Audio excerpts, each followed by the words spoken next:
এটা হচ্ছে বীরে গাছ, বীরে গাছ একটা কুয়া। পানি নেওয়া যায় কিনা আমাদের তো খোলা দরকার নেই। এই যে কুয়া, এটা কুয়ার আশেপাশে এখন একটা আসে বিক্রি হয় স্কুল হয়ে গেছে, স্কুল। দেখছি এটা স্কুল, ওর না এটা একটা করতে কুয়া, হবে না। বীরে গাছ। একটু ট্রাই করো। এটা একটা সৌদি স্কুল। হ্যাঁ, এটা একটা try কুয়া। করো, ইনশাল্লাহ। তারপর যেভাবে ওখানে পাইস না পানি, পানি দরকার। বীরে গাছের হিস্ট্রিটা কি মদিন ভাই?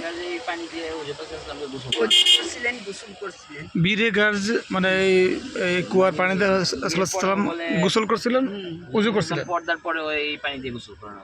দেখছো এই যে এখানে এটাই অরিজিনাল বেরাগার্স লেখা আছে। হ্যাঁ, এটা তো অরিজিনাল। উর্দুতেই লেখা। বন্ধ দেখেন।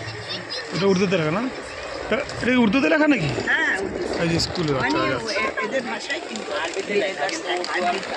বুঝেই যায় লেখা যেটা যে বেরাগার্স নামটা এটা বুঝেই যায়। গাছ জুয়েল। এই যে পুরো স্টোরিটা লেখা, বুঝছো? এই মারুফ, হ্যাঁ, হ্যাঁ। এই যে পুরো স্টোরি লেখা উর্দুতে লেখা। বীরে গার্জের পাশেই মাদ্রাসা করেছে, এটা এটার মধ্যে না, এটা কম্পাউন্ড, ওই ক্যাম্পাসের জাস্ট ইন্টু দ্য ক্যাম্পাসটা আশেপাশে।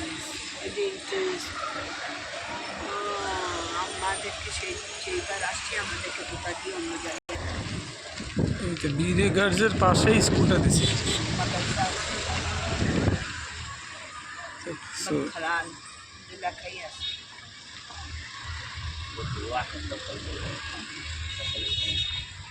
আয়সারা যেখানে ছিল ওরা কখনো স্কুলে পড়েনি, জানেন? হ্যাঁ, কি বলেন? হ্যাঁ, মানে আমি 1 থেকে 4 তো স্কুলে পড়িনি। আমি বাংলাদেশে যে ক্লাস 5 এ ভর্তি হয়েছি, উপস্থিত প্রেজেন্ট প্লিজ কিছু যে বলতে পারতাম না। মানে আমি মনে হচ্ছে একটা আজব, আমার কাছেও আজব মনে হচ্ছিল স্কুল জিনিসটা। আহমদ আলী, এটার নাম মানে ই বিক্রি করে।